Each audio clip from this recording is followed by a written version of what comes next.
Hello, everyone. This is the first episode of The Art of Conversation, where we try to have a conversation and try to be positive and hopefully learn something. Well, the first episode is going to be with my beautiful oldest daughter, Alexandria Chanee Chanee. Griffin. Hey everybody.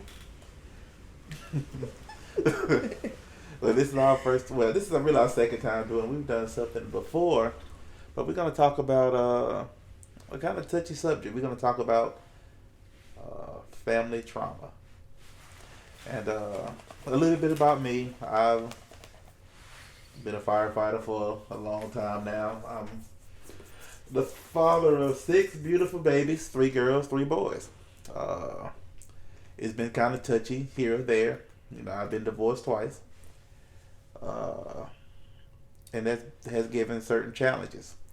And I remember a couple days ago, my daughter talked about trauma in the family. And as a parent, you don't like hearing that word trauma with your children. But what I've discovered, you kind of have to listen to them. You listen to your children, and you try to learn for your children. And hopefully, this conversation, what we're gonna have, will open up you to talk to your children, and hopefully your children to talk to you, so you could be everything could go better. Because I think sometimes as a parent, we so busy working and all this other things, we kind of forget certain things. And Drea is 22, so she's an older woman now. She's running around, kind of talking about her back hurt and all this other stuff now. And You do. but it's cool as a parent of having grown children. First of all, they have their own place, and I could go to their house and steal stuff and leave, especially food. I like going through their refrigerator and everything. So to me, that's funny. But I think we need to have the conversation, because she was talking to another more of an older person in our family about trauma, and I think she kind of got offended. You think she got offended? Oh, this person? Yeah. I think that she saw it more from somebody else's perspective. That's not just her. What perspective do you think she saw it from? Somebody else. That's not just her. I can't really describe how she probably would have felt, but it's like, I guess I don't know how to describe it. Okay. Well, I think in our community we have a hard time talking. And I know in our black community before, I know therapy was like something you really didn't talk about, or this, that, and the third. And I think it's important that we start talking about these things so we can move on. I found therapy to be it challenges you to look at your feelings and look at yourself in different ways. And I think it's been positive. And I think family trauma has been happened, especially to you guys, because I think the divorce really hurt you guys in ways that, especially me as a man, you always try to move forward. You always try to move forward. You always try to a certain degree, you just think, okay, I'm earning this money, so y'all should be good. But you know, cause y'all, how old were you when the first divorce happened? When I divorced your mother? I was in pre-K, so about 4 or 5. Yeah, cause then we. It was finalized by the time I was 6. Yeah, cause Jaden is, you 6 years older than Jaden. Cause Alex 7 years older than Jaden. That's when it was finalized. So how was that for you, as being going through a divorce? Yeah. Going through a divorce, I can remember thinking as like a 4-year-old, I didn't remember, because it's so easy. The ignorance is bliss. So when y'all were fighting and going to 2 different places every day, I don't think I really noticed or cared, because I remember every time going to your house, my dad's house, it was, oh, when we go to your house, we're going to get some ice cream, or we're going to go to Quick Trip. So I'm looking like, So that make it a little easier, but I'm not really noticing until I'm older, looking back like, oh, you took me to get ice cream so you and my mom could argue type thing. That may not be the case like all the time, but like y'all go out, take us places and meet up so that y'all can argue and so that we can be distracted as a 6, 4, 5, and 4-year old type thing. And that's interesting because I don't really, because we went to Quick Trip a lot of times we was leaving. Like leaving from your house, so it kind of made the transition more easier. But like a lot of times, I feel like you would take us to Quick Trip, get snacks, and then you would come back and you and my mom would be having like real serious adult conversation. But we wouldn't notice the arguing or the bickering and stuff because we have our snacks and stuff and we're distracted by whatever you brought us on the way back. And that's why I think this is good to have conversations, because conversations is, because the perception of what my motivation was and your and what you see is so different, because all this is kind of just new to hear, because a lot of times when I took you back, I didn't really talk to your mother. I just kind of dropped you off. Now sometimes she wasn't there, so we sat in the car for a long time. Mm-hmm, I remember that too. Yeah, we sat in the car for a long time. But outside on the porch. Yeah, but I didn't really. I was never really talked to your mom. But you probably remember maybe 1 or 2 episodes. Mm-hmm. But for the most part. Or like how you went through a whole divorce and we didn't notice. Yeah. We didn't notice like you went through a divorce. I have a little brother. Now really we stay in 2 separate places. Yeah. Like that wasn't smoothed over, I don't think. But like I don't remember none of it. I remember staying at your mom's house. I remember going from the old house, staying at your mom's house, staying at my mom's house, staying at Auntie Bug's house, staying at Minister Rankin house. Now we're in the Pink house and you're in Gwinnett. Yeah. Or Marietta, wherever you were at that time. Yeah, Marietta then. All of that's kind of like blurred together. Yeah. And like, so when did the divorce happen type thing? I just know based off the stories and my older self connecting the pieces of the little bit that I remember. Yeah. Because for the first separated, because I had y'all for almost a year when we lived in a duplex. Mm-hmm. When y'all got it for doing the sword of the spirit thing y'all did. We believe in God. We believe in God.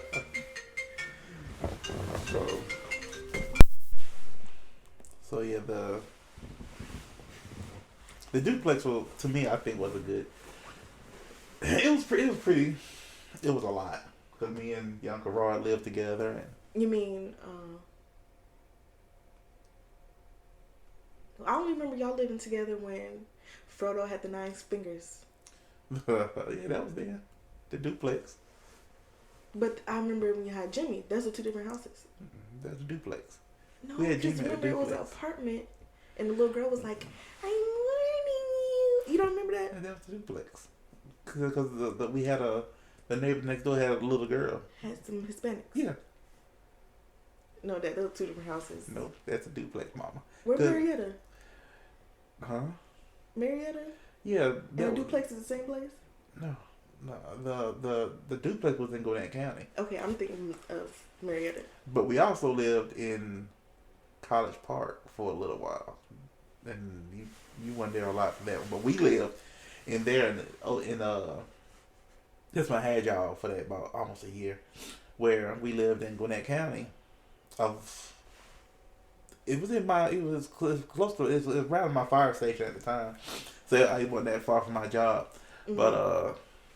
But yeah, that's where we were for a while, and I remember those times because then I had to take it to mom because y'all was going to Kettle Lake Elementary, mm-hmm. and when I had to work, they took y'all and picked you up and everything like that, and you know. And I think the hardest thing for me was with this whole thing was I wasn't a child of divorce. So this whole divorce thing, I was the first in my immediate family to get a divorce. My grandparents weren't divorced. My parents, of course, weren't divorced. So I had a very privileged childhood. So for you, what do you think the trauma came from? or what trauma do you think? What trauma do you think you had to deal with, and how you think it affects you now as a adult, as a young adult trying to figure it out now? Mm, so the things that scarred me, which I'm assuming is trauma, is maybe like on my mom's end, how we grew up. You know, her being a single mother and stuff. So I'm used to moving around a lot. And it's weird that I've only stayed in the house my entire life, no more than 3 years. Mm. So but like I have roots in Lithonia, of course. Yeah. But like within Lithonia, the 22 years I've been living, I've never stayed in a place for no more than 3 years. So that's kind of like, okay, I'm always kind of looking for the next place or the next house or the next school. So I guess when I got to high school and graduated from Parkview after going there for like 2 or 3 years, I cried. Did you? I cried. Yes, I cried when we couldn't move after the first year. That's right. I was like, but like more trauma, more is like now that I'm older and we're talking more, me and you.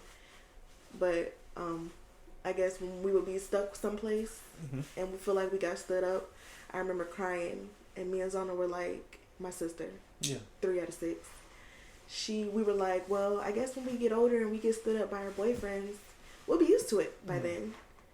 Or when we couldn't go out, certain places with you, and that we wanted you to go to, maybe you were too busy, or you know, however the logistics were working behind the scenes. Yeah.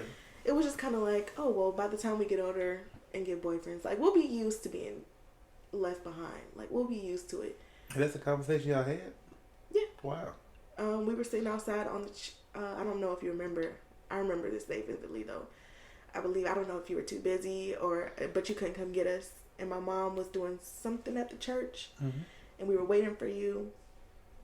You didn't come, so we kind of we couldn't go in and tell my mom at the time because she was busy. But I guess she thought that you were supposed to you remember? I don't know if you remember. You're supposed to get us from Berean. To me, and it's so interesting because I don't remember ever. If I was supposed to get you guys, I came and got y'all.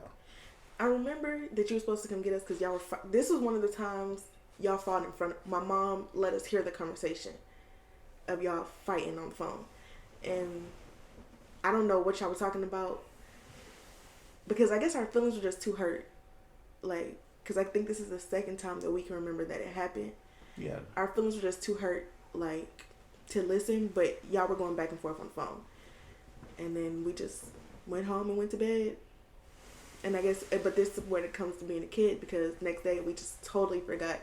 Because it's like my mom has to make up for the fact that you didn't come type thing. So she has to find out, what can she do? Because no mom wants to hear their kids crying about how their dad didn't come.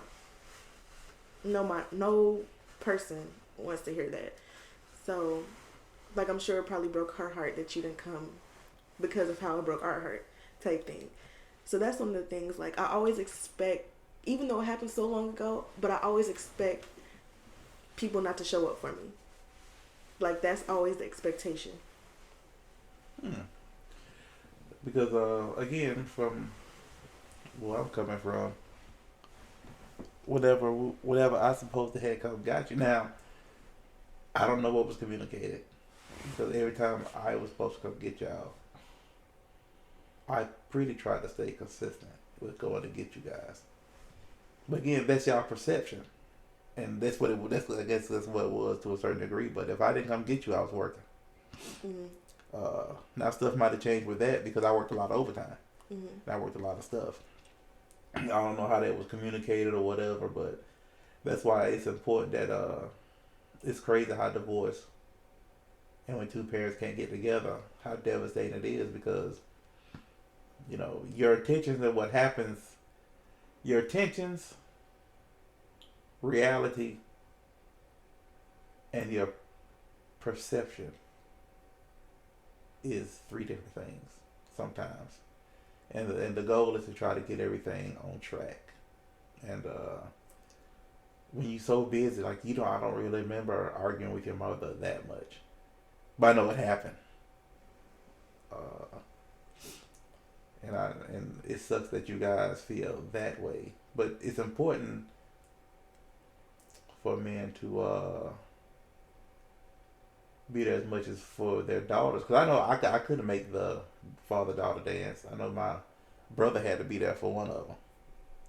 Yeah, that was my 5th grade year. Yeah, the 5th grade year. But do you know why I asked him? Why? Because I was like, this is the closest thing that I could get to my dad. Yeah. That's why. And I remember. But me and Uncle Shrey had a good time. He still don't have the pictures, though. I need to get him the pictures. Yeah, and that's because I've always worked hard. Because with I know y'all don't want to hear that because it kind of comes with the territory, and as a dude, you just look over it sometimes. Because I had to work a lot.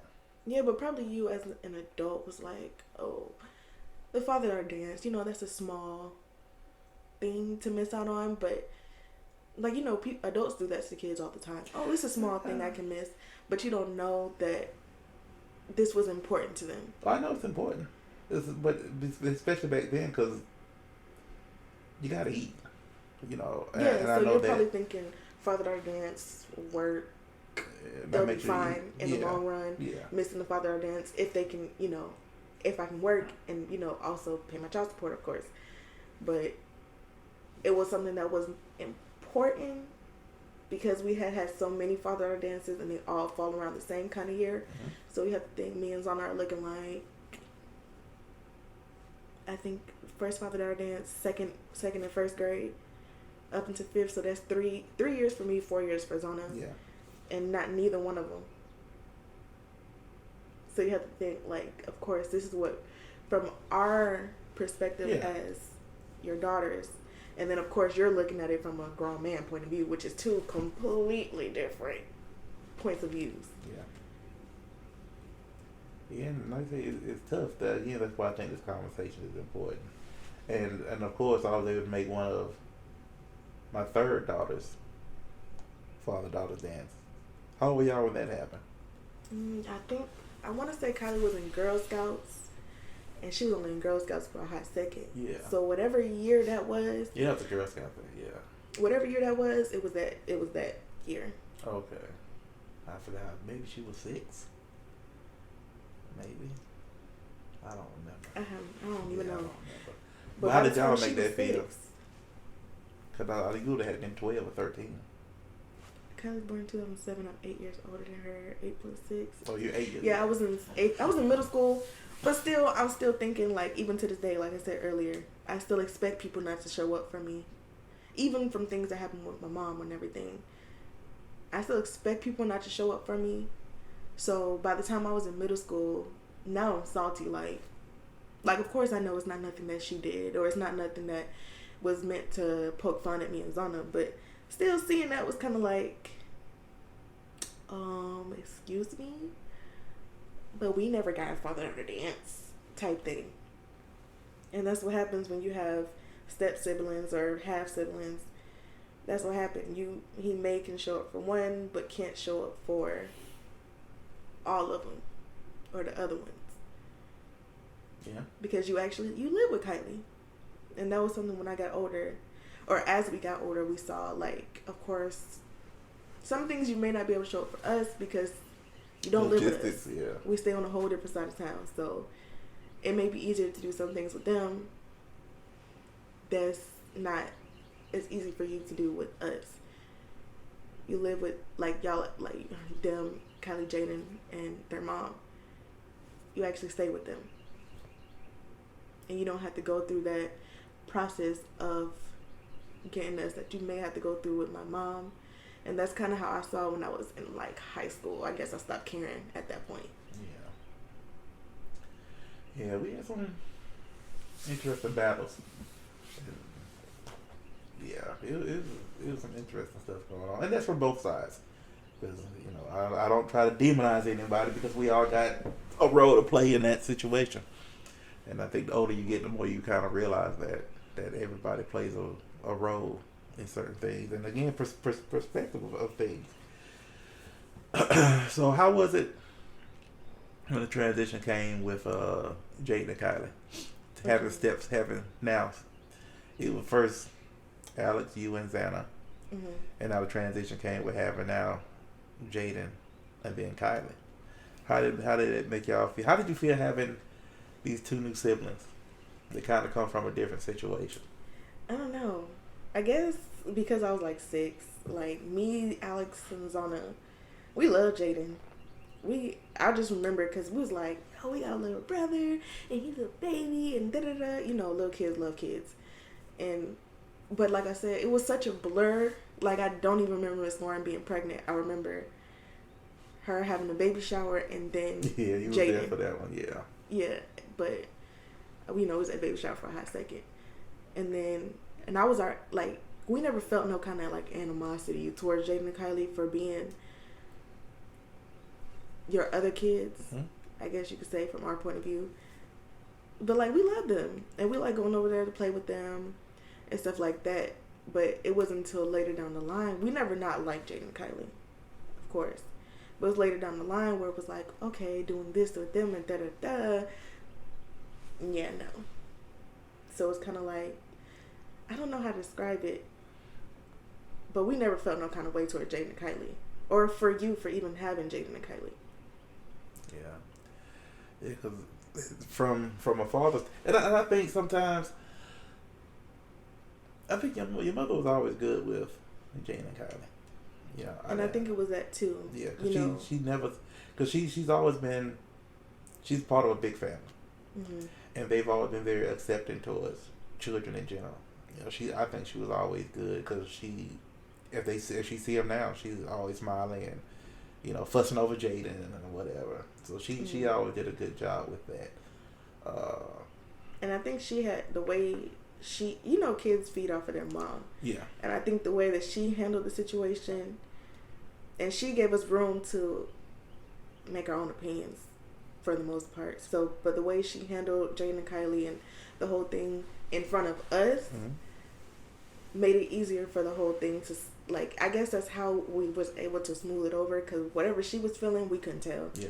Because of how she presented herself in front of the first three. Yeah. Alex and Zana. So I think that's what kind of made it more of a blur, because like I never seen my mom cry. I never seen her get mad at you. I never seen, like, remember we lived in Minister Rankin house and it was on her birthday and you came and bought us some ice cream off the ice cream truck? Yeah. But parents don't do that if they're fighting, so you can't be getting divorced. Yeah, because a lot of times we was okay, you know, because it was just, we only fought, and I gotta give you this, because I've only seen my parents fight one time, and then one time I remember, it was over pizza. Mom was making us pizza. Dad was like, "Why y'all doing that pizza? Stop!" They just ate, and she got upset and cried. I remember that to this day. I remember going out to the yard. Yeah, Dad made Mama cry. I'm gonna do this. I can't do nothing, Dad. I was maybe 5th grade. Not in 5th grade, maybe 3rd grade. It's like, what I'm gonna do with that big dude? But I remember that anger, and you know, I know again, it's the privilege. I've only seen my parents fight once, and I remember it to this day. They never. I know they fought, but it was never in front of me. Right. That's the first time I've seen an action from Dad make Mom upset. I've never seen that before. So I could just imagine with you guys, even if we fought 10 times, that's 10 times I've never, from my point of view, know of. And I just can't imagine how it is for you guys to see that. Because I try not to raise my voice too much. Because it's like, if I'm to that point, that means there's a lot of stuff that happened to build up to that point. It's like, but what the heck, you know, I'm trying to do this and this, that, and the other, and she probably feels the same way. And that's why I try to kind of keep it where, because like I said, I remember that time we went to get ice cream or whatever, and it's just so interesting to hear from you guys, well, it can't be a divorce then, you know, so that's... Yeah, as a 5-year-old, I mean, when it is a divorce, but like, obviously we stay with Minister Rankin. Yeah. And we go to your house. Of course, we're not thinking too hard about it, because when adults are mad at each other, they don't come to their house and buy the kids ice cream from ice cream truck. That just doesn't happen. Yeah, yeah. But like I said, from the point of a 5-year-old, but we tried. You know, that's the only thing we could do is try. So when it came to Jaden and Kyla, what was the most? I guess, and I know it's hard for you going to school, because that's always kind of hard. I liked it. You like the transition? Yeah, I think I like the fact that I wasn't. I mean, I don't have to get tied down to anything like how a lot of people like Jaden. Jaden does football, and I think when I was in middle school, I was kind of mad, like, no, I can't be on dance team, so I'm not gonna even try. But I like not being not. I hated school, first of all. I like not seeing these kids again next year. Yeah.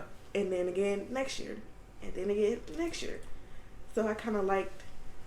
I eventually grew into like one of those kids, a loner in school. Yeah. I keep my 2 or 3 friends, but I don't care about you guys because I'm not gonna be here next year. Like, I ain't coming back. You didn't have to be. You didn't have to invest. Right. Yeah. But now that I'm older, I got 2 friends, and that's fine. But I really pay a phone bill to talk to my friends sometimes. Yeah, that's it's interesting.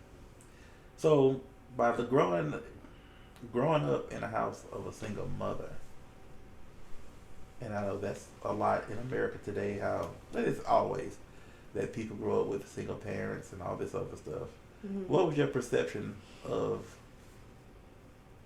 just that situation as a single mother, especially you being a young lady? What do you feel about that? 'Cause I know you just as a young lady, you see stuff different than I would.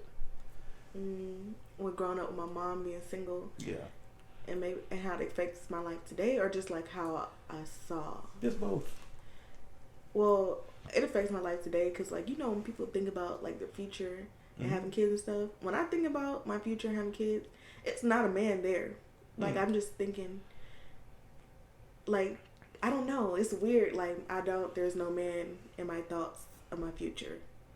But, like, I know I probably one day want to get married and have kids maybe. But, like, when I'm thinking about my kids, there's no dad there. So it's kind of weird. But with my mom, she did a good job. I'm not going to lie. With being a single mom, because, of course, we had the struggles. But, like when I said, we were so young when it happened. And she really made the struggle fun for us as kids. Because, of course, she couldn't afford the super soakers and all that. And all the water guns and all the toys that we had. But it was like, my mom comes from a big family, like you said before. So she was able to invent ways. Like, okay, one year she had sponges. And she took the cooler, filled it up with water. We got some sponges from the dollar store and a squirt, like, cleaning bottle. Yeah. And she was like, look, these water guns and these water bombs. Have fun. Yeah. And we did. And that was, like, the funnest time of my life. And her, for that, I can say, like, she did. Yeah. Good. And she really, well, we had Mr. Kelvin. Yeah. Yeah. And he was never a father figure to me. But he did kind of make sure that we still have fun as well. Like, he did help out a lot. And for that, I can say I'm thankful for my mom doing, like, putting in the work. Yeah. And we could tell that she was stringed out some days. Like, we could just tell. Yeah. I mean, it's a tough situation being a single mom. I just can't imagine. Especially if, because when we're angry with each other, the communication just not there. So there's certain things that may be going on that I won't know till it's bad, because the communication just wasn't quite there, and that's on both ends. So hopefully, like 20 years from now, when you get married or whatever, and have children. And that's why it's so important to kind of I think for me, I come from a very strict household. Mm-hmm. I was 20. I think I married 24. We was before our wedding day. We still had a curfew. And I think that's the most craziest thing looking back now. Uh, Ever, and I think we both come from strict households. And I Houses think, of the Lord. yeah, and there's nothing wrong with house. It's just when it's used to control. And I think we kind of got together to escape that control, and we just wasn't quite ready. My ideal of family was different than hers to a degree, and I think that's the biggest thing. Where I want you to, because when you've only had one friend that I've ever known really, and I've never tried. I don't try to be overbearing because you got to figure it out. Mm-hmm. I don't want to be like, well, you need to this, you need to that. I want you to figure it out. It's important that you figure it out. If you have any questions, I try to make myself available for you to talk to. But I want you guys, cause I know I hear y'all sometimes, well, I ain't having no more children. And that's always your choice. And I don't want you to go through what me and mom been through. It kills a generation. Mm-hmm. It absolutely kills a generation. I was showing my dad, your granddad, my dad died of COVID almost a year ago. March 31st. Mm-hmm. And I put the video together Mm-hmm. to celebrate his life. And I was showing even Jaden and Kylie. They were just so surprised of all the stuff we did. Because we had two parents on the same page. We was able to go on vacations every year. Mm-hmm. We was never able to do that. And that's something what I regret as a father, because you always want to give your children what you had, at least what you had, and more, because I had everything. Every Christmas we had something. There was some Christmas I couldn't get you guys nothing. And that was just the facts, because especially back then when I first started, because we got divorced during there, my first 3 years in the fire department. So I was making nothing because I started in '01. Late '01. And then then I had to go through a chapter 7. I had to go in bankruptcy pretty early. And I did the bankruptcy where I paid it back.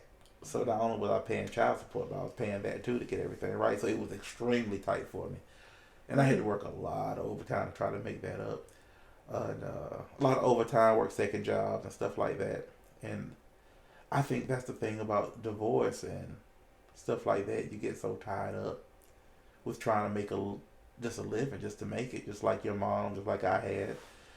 But getting back on topic as far as with you guys, I want you guys to meet someone. And even with Alex, and Alex always quiet. Alex is my oldest child. And he's the oldest boy. And he's so quiet, you don't know how it affects him. Mm-mm. And so I'm always kind of watching and again try to make myself available to have him talk to me, and because of course he have this friend that he's hiding from me. I'm trying to meet her. He's being slick. I'm gonna have to do a stakeout. I'm gonna have to do a stakeout one day. Sleep in a car across the street. That's just how Alex is. Especially now that he's 23 now. Yeah. I guess he just want to be his own person, be his own, and just do what he want to do without nobody asking questions. Because even if me as his sister that live with him, ask him where he going, I get like the little ice cube face with the lip up, like, why you asking me? What he tell me yesterday, you are mama, bro. You are mama. I'm looking like, I just care. I just want to wish you be safe when you go out. He was like, every day. Yeah. It's almost like that Kevin Hart skit. You know the Kevin Hart skit? Mm-hmm. How a woman say when they going out, they tell everything they doing or whatever. But when a dude go out, they're like, hey, I'm going out. Where you going? when the women ask all the questions, and we're just kind of general. We are more specific. Who, what, when, where, how. That's why I always pick at who, what, when, where, how, why, and how come, where at, when you coming back. How do you think it affected Share Alex? Share your location with me. Huh? I said share your location with me. Yeah. Well, the divorce? Yeah. Or like everything in general? Yeah. Alex,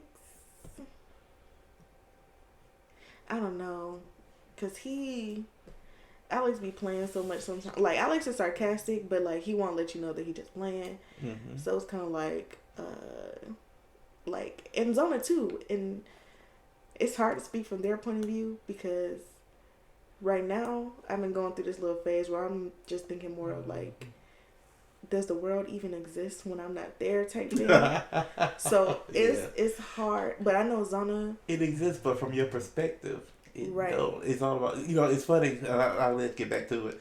But I was thinking about, people say, in the stories, whatever, I'm going to destroy the universe. Well, you can't really destroy the universe. You could destroy that person's perception of the universe, and that's what it's all about, your perspective. What would you say about Zana? I said Zana, for the most part, I can say that she may, for the most part, feel like me. She may feel like me, like how all the things that I'm saying, because I know me and Zana do, like all these conversations that I said I previously had was on them back when they were happening. Yeah.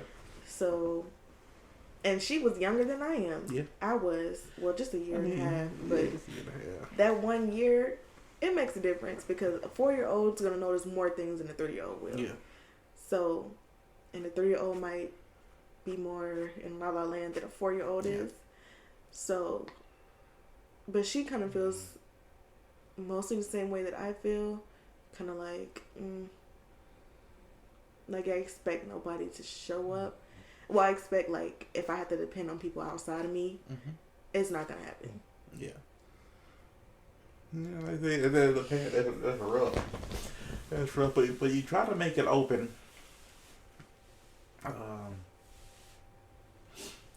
And then I think when how did dealing with a potential stepmother was for you guys? Just step people, just other people coming into your lives and trying to. On both sides? Yeah, on both sides. Well, with my stepmother, she made it really hard to come to your house, especially as time went on. When y'all got older, kind of see certain things. No, I guess as she saw more and more that this ain't what she want, it started to show, because I guess at first it was kind of like, okay, I have my new baby, I got his kids. I mean, it is what it is. But as time went on, you could see more and more that this ain't what she wants. Yeah. And you can see it in how she would treat the first 3, or even number 4. Yeah. Versus number 5. Yeah. And that was kind of, and it made it really hard for us to want to go over there, because it's like, even in what Jaden was saying, like, he just over the game that my stepmom was playing. And, like, you could see it in Jaden's face. Jaden? Mm-hmm. Really? Yeah. Like, how my stepmom shows favorites. Yeah. He was kind of, Jaden would say, like, some things here and there, and we're like, okay, so Jaden understands. Like, and Jaden's over it. Like, he's over it. Like, when you guys would leave us there with Jaden and Kylie. Yeah. We'd just be chilling. And the things that he would say to Kylie is not mean or anything, but it's like, okay, he understands that favorites are being played. Yeah. And even Jaden was so much younger than us. Maybe I would say Jaden's always been intuitive. Yeah. He kind of noticed. He knows emotions. He gets a feel of a room from me. He might not understand it. But he gets the feel of emotions, I think. Yeah, so maybe he didn't fully understand. Yeah. But he can tell it was a difference. I didn't know that. Really? Yeah, Jaden could tell. Yeah, I know, because, I just never... Jaden is a lot like Alex, where they keep stuff in, and then you really have the conversation with him, you'll be surprised. Mm-hmm. And you be like, I didn't even understand you could Yeah, I didn't, because Jaden how much younger than you? For 6? He's 6 years. Mm-hmm. Yeah, that's old. Yeah, I didn't know that. But go ahead. So with, she just made it hard to want to go there, and that's why by the time we got in like high school, Yeah. if you didn't come see us or we didn't come spend the day with you, Mm-hmm. we weren't spending the night. Yeah. Type, and we felt bad about not wanting to go over there, but it's like, why would I go over here and deal with this lady? Because I don't want to. And so that's when my mom was like, okay, well, you don't have to. You do not have to. And that's when she stopped forcing us to go over there. Yeah. Yeah. And you shouldn't be. You shouldn't feel that way. And I wish me and her would have had more of a conversation about that. Because maybe we could have done something. Because all that stuff I was wrestling with, I mean, the first time I've seen that, because it was a battle to try to control that, to try to make it to where it's a happy medium that we could continue to grow as a family. And growing as a family, and I think when you get two people that when someone may, like say, don't want a certain thing, because being a stepmother is hard, for some people. For me, it never was an issue because I didn't have to deal with the possibility of step people till later on. But dealing with other people's children was never a big deal for me. But I think as a man, going out dating and meeting people, it's an issue. A lot of people just want, and they have a right to want what they want. They have a certain perception of what their family is. And my position of family it's always been, I got 3 other kids. And all these kids are my kids, and I care about them the same exact way. I'm not going to like these 2 kids because they're from you more than these 3 kids because they from her, and me and her don't get along no more. That's never, I don't understand that. Because that never made any sense for me. And I think just talking from a man's standpoint, all the men I have as friends, they take care of their children. All that, you do got a lot of guys that don't take care of their children, of course. But all the dudes I've had in my circle, and it's my circle, we always take care of our children. We overcome some crazy stuff. Like Mr. Mark, he's raising Cassidy all by himself. And he's done a great job raising Cassidy all by himself. And she's doing great. My friend Kareem Glover, he's in a situation he's working through, but he's still active in his children's lives. No matter what him and his woman may go through, he's going to be active in all his children's lives. I have a bunch of fathers that's very active in their children's lives.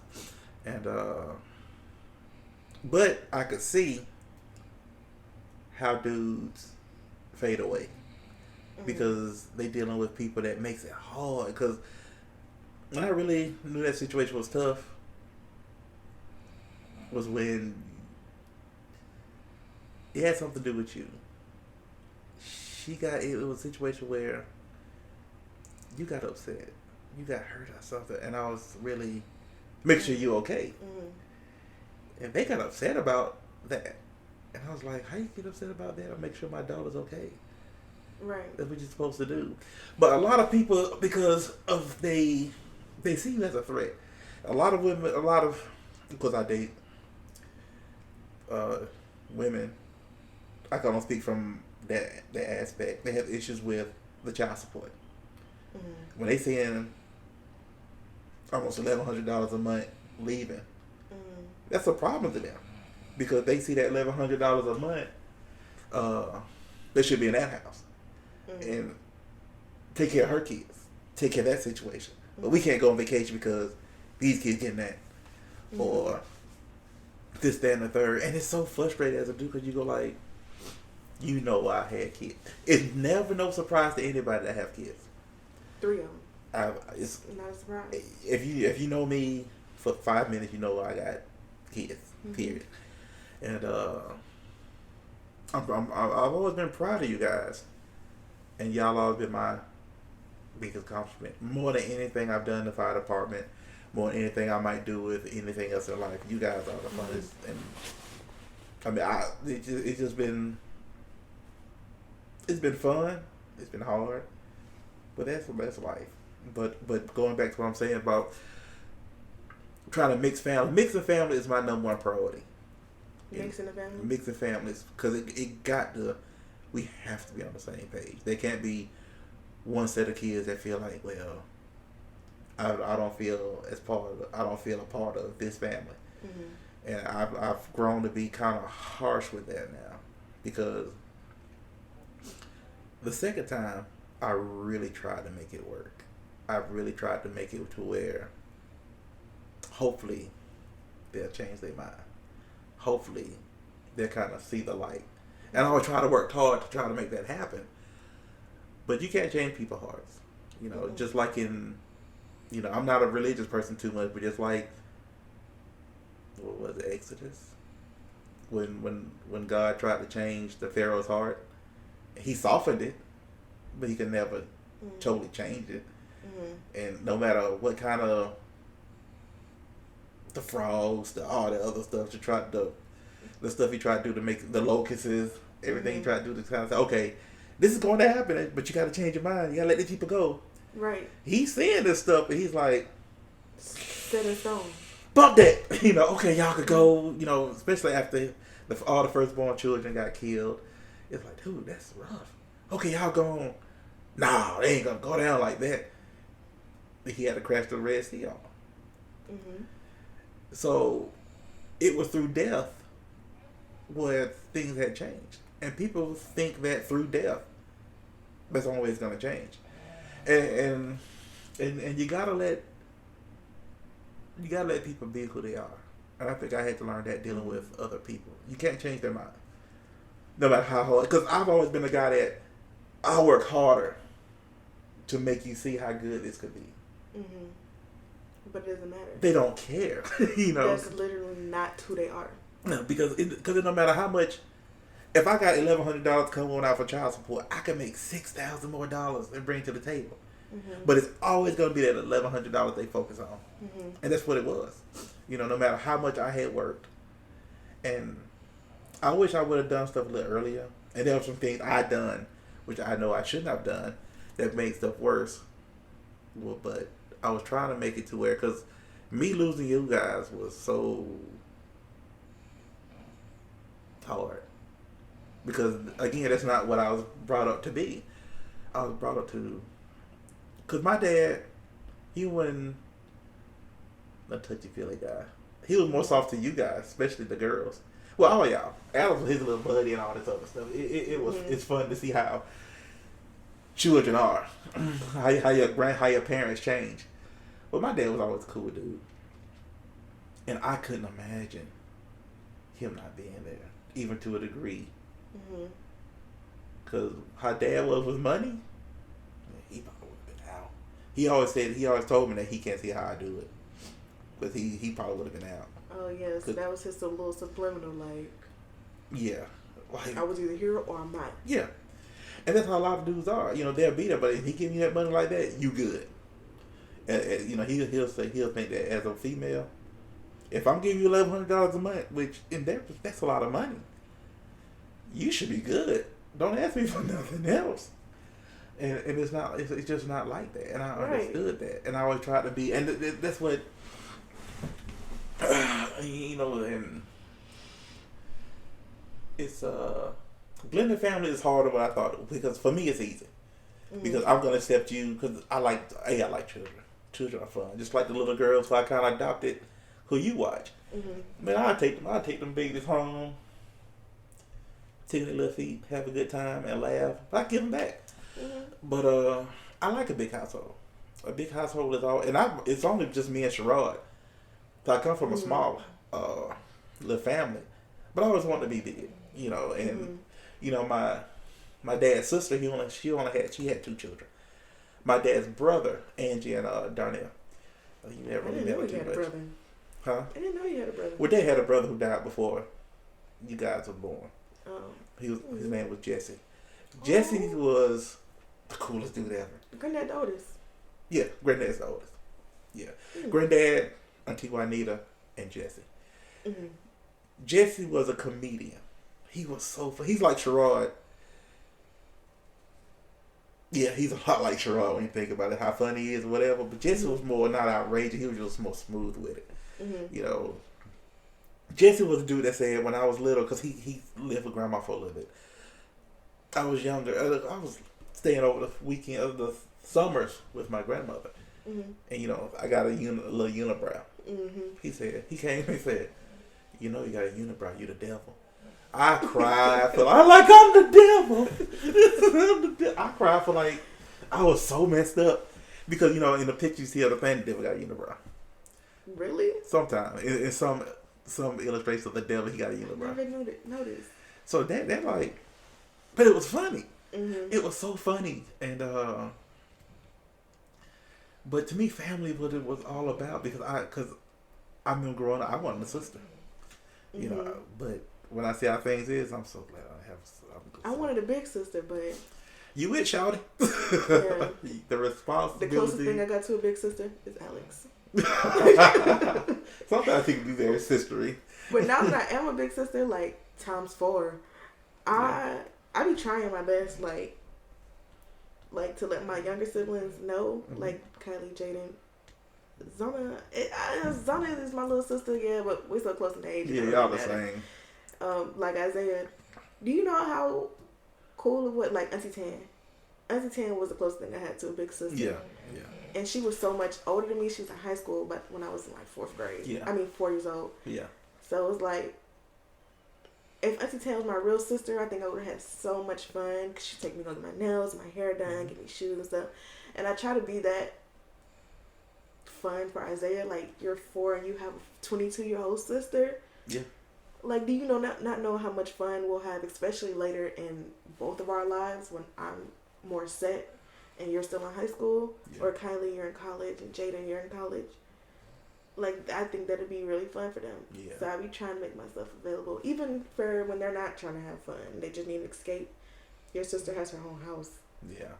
And she has a whole downstairs that she don't use. Yeah.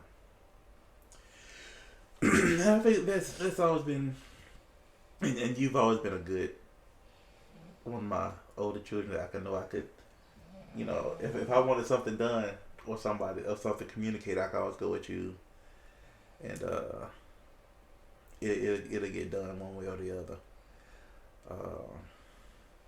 But yeah, the blending of the families has to happen on a high level, and I just didn't know Jaden was that understood that to that degree, like how you said. It'd be interesting to really talk to him about that one day. And it's so much. And again, the art of conversation. Again, what this podcast is trying to be is about having these conversations, because it's been eye opening for me with a lot of things, and I hope it's been kind of eye opening for you. Yeah, it's interesting to always get my mom's side and your side, and kind of do my own little math in between. Yeah, because it's a lot that goes on. And when you look back, you go like, that was tough. So then after my second divorce happened, what did y'all feel about that? How did you think things were gonna change? I know y'all was it's been 5 years ago now, so y'all was still kind of young. When I got the news about Isaiah, because that's really how we knew. Yeah. I think that's kind of how you told us, like, you're gonna divorce. Yeah. So with Isaiah, me and Zona was kind of just like, I remember Alex was out somewhere. Yeah. I think he was out paintballing. And me and Zona doing laundry in Latonia at the house in Reagan Street. And I think Zona gave me the news because I know I didn't want to have a phone, so I didn't have one. And she told me, Dad's having a baby. And we looked at each other, and it was kind of like, I know it's bad to say, but it's kind of like we were exchanging, like, girl, are we surprised or are we not? Type thing. Yeah. And then when we actually met Miss Gail, I ain't gonna tell no lie, I didn't really think too much. I was just looking like, Okay. Okay. So Isaiah, I guess we did not care. I guess we didn't care, but it was like, okay, we're gonna have. I was like, okay, let me just get all of that out now. Yeah. Because by the time he get here, of course I'm gonna want to hang out with him. Yeah. Of course. So let me just get all my little I feel some kind of way out. But I didn't really feel no kind of way to a certain extent. What kind of way you feel? I don't know. I think I was just like, Just more turbulence in them coming up. What you feel? I don't know. You know when something makes you feel like nothing? Yeah. Like it did ruin my mood of the day, of maybe the hour. Yeah. But like by the time it really, like I met Miss Gail, I was just like, okay, whatever. It is what it is. Yeah. But then like him getting here, I think for the first couple years I only seen him once or twice. Yeah. But now I live up the street from y'all, and he comes. I see him like every 2 weeks, and it's cool to see him talking more. Cool to see him just growing up, and just like I see a lot of Miss Gail side in him, and I see a lot of us in him. So it's kind of weird to Just see. different, ain't it? Yeah, him growing up. Cause like with Jen and Kylie, they was pretty much just like us. I mean, Yeah, well, I don't even know Miss Gail. I mean, their mom's side. yeah, that's true. I mean, I've seen That's them true. maybe once or Yeah, twice. maybe. But then again, I was also too young to Yeah. even notice them Yeah. growing into teenagers. Yeah. But they in that spot now. So that's interest from different points of view of how you grow. But what I've seen as a father, it's never too late to talk. It's never too late to try to turn it around. Because by me being how I have to work. I have to try to make things better for you guys. And that's always been my motivation. You know, I don't want you to think I never not thought about you guys. Or the only thing you do is just try to make it better. You know, you can't go back. It's unfortunate you can't go back because I've changed a lot of stuff, but I could go back. And I just hope that we could continue to have these conversations, and we could grow, and we could kind of just work through things. You know, because just as I got this great ability to just, and I guess Alex kind of have it to a degree. I get mad about something after that it's over. And it's pretty much, I don't burn over it too much. And what make you think that Alex does it? It's just the way I perceive it to be, I suppose. But I never had to deal with them day in, day That's out. like, I don't know why. In my head, granddad, my mom told me I think that he's mysterious. Your dad. Because whenever, you know that, it's not Lord of the Rings. It's the other one with the dragon. You know the dragon that came, Icy Fire? Oh, you talking That about movie? yeah. That dragon, things like that dragon always remind me of granddad. Really?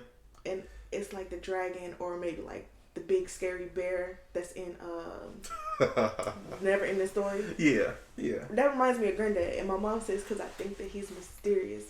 But granddad, if you talk to him, he's not scary at all. Nah, And I don't know why I was just thinking. growls. Why? Because he'll get. Because when y'all got on to really deal with Dad, he was a different person because he had a stroke in 2000. And a lot of it made him aware a lot of, sometimes when you have a stroke, your inhibitions kind of get gone and your irritation is quicker. Because something before, okay, irritation starts in day 1, you won't really see it to day 10. With him, if it started day 1, it's like in day 10. And it's like right there. It's instantaneous. He used to blow up about everything. But a lot of stuff happens when you have a stroke like that. And I think that from y'all point of view, it was a lot. Because he had a stroke like right after Zana was born. Something like that. Right before or right after. Something, I forgot what it was. But that was a long road back. And but with you guys, he was crazy about you guys. He was one of the best grandfathers I've seen. He was the best. He was one of the best dads, you know, because he used to take us to do different things or whatever. But again, he didn't really bother You know what I mean? Yeah, I got 2 good granddads because neither one of them out here pimping like everybody else granddaddy. Yeah. You know, everybody was a wrong stone, but I lucked up with them. And they both have very interesting stories to tell if you just talk to them. Yeah, you better Benny. He's always a laid back dude. He's really and I guess they're both the same in that aspect. Yeah, they're both laid back. Both like to sit in a chair and kind of observe. Yeah. And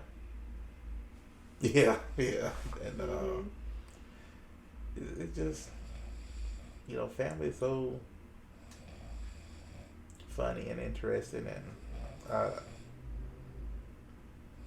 as we move forward, like I said, we just try to one day, hopefully at least 10 years, I'll be a granddaddy, and hopefully I can kind of get everything stable enough for this family, because I really do feel like we lost a generation.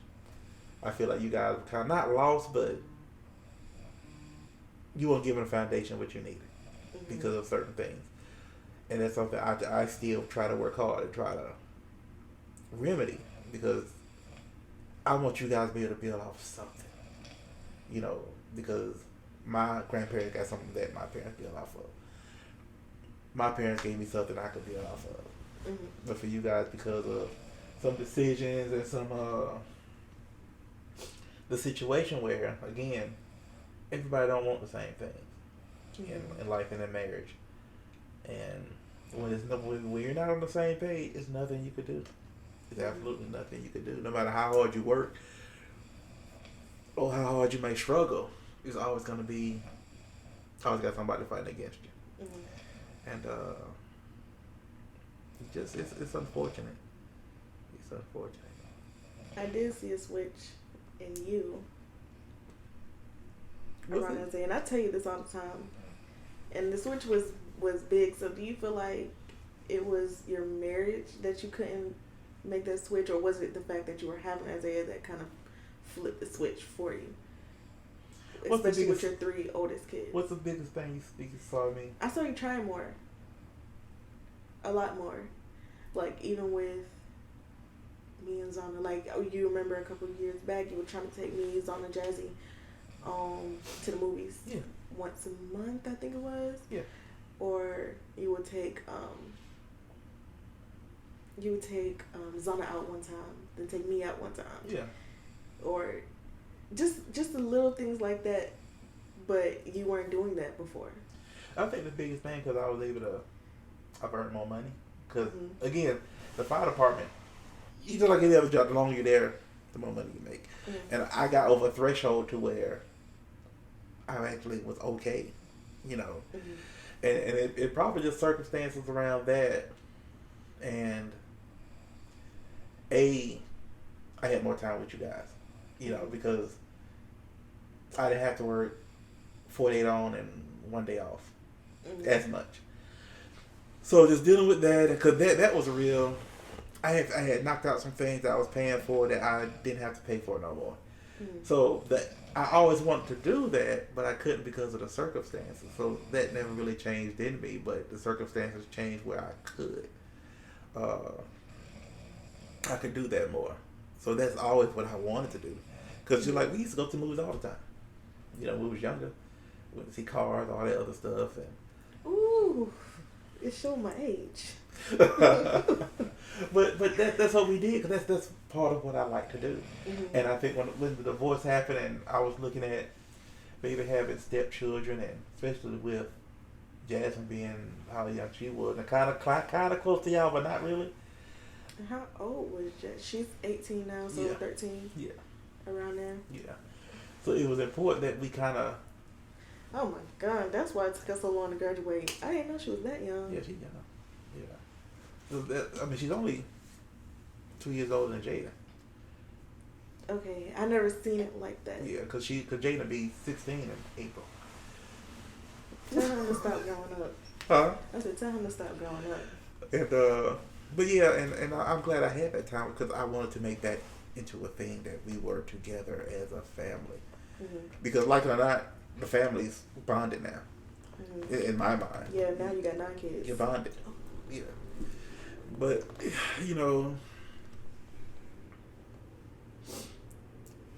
I think it's still a battle. 'Cause he's still dealing with people that grew up differently, and their perception of family is still kind of different than what my perception is. And there's nothing wrong with that. They probably think I'm crazy about like having the kids and hanging out and all this other stuff like I like to do. But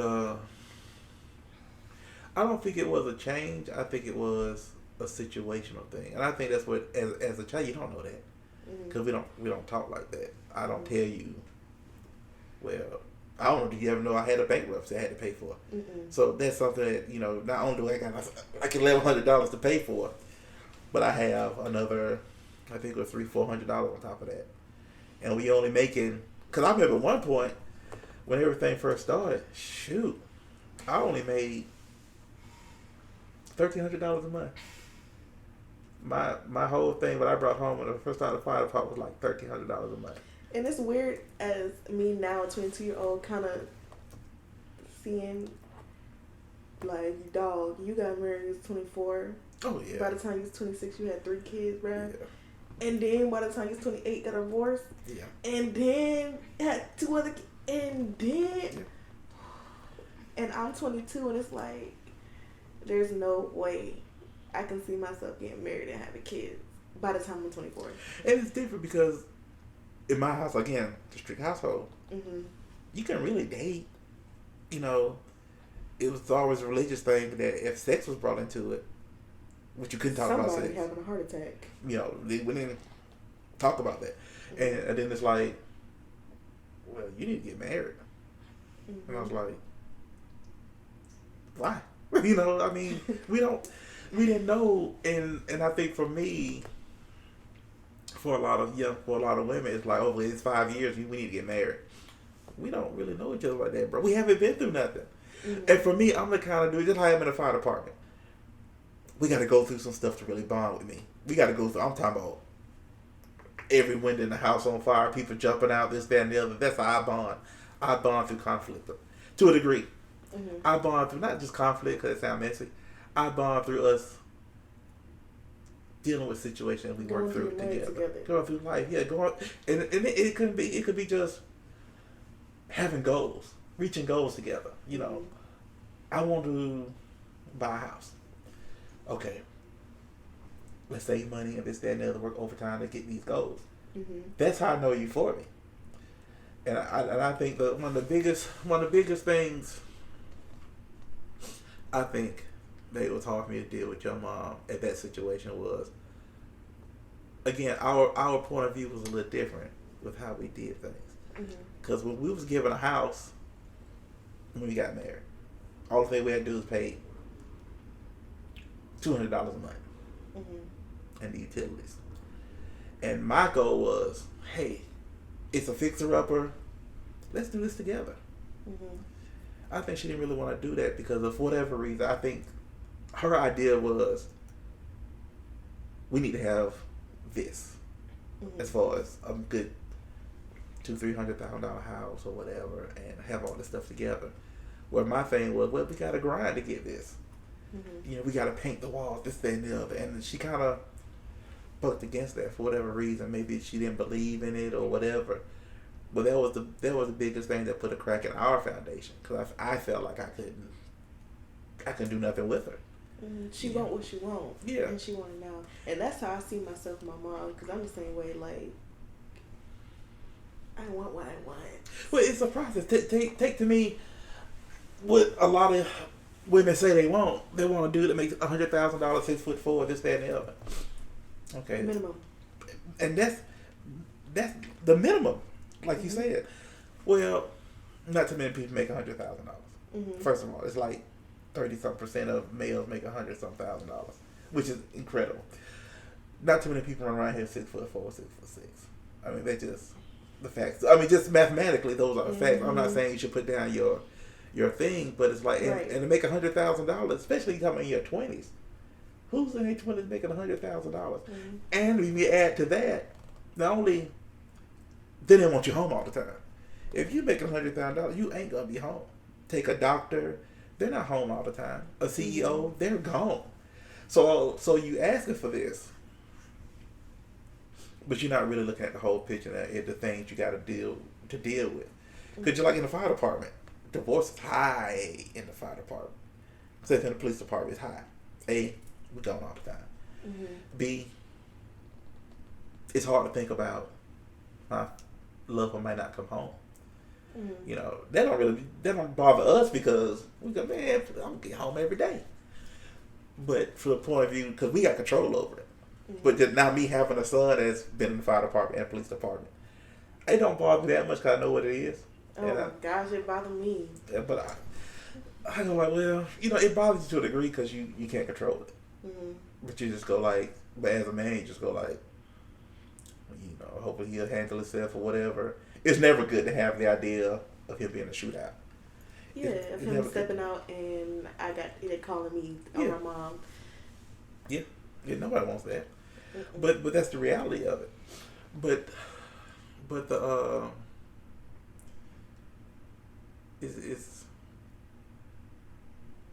it's tough.